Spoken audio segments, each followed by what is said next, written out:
So guys, for today's video guys, magpapalit tayo ng brake pad ng ating gulong kasi napaka-importante yan sa sa safety sa daan. So, let's go.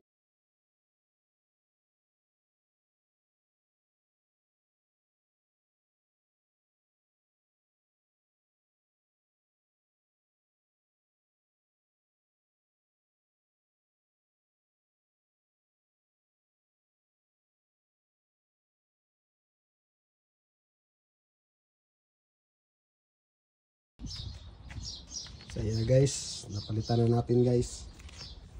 Palitan na natin ng brake pad. Magkabilaan, saka dito sa kabila. Palitan natin. Dito na sa ulihan kasi nung nakaraan, napalitan na yung sa harap. Tapos, nahigpitan na natin. Saka, nalagyan na natin ng ng brake fluid.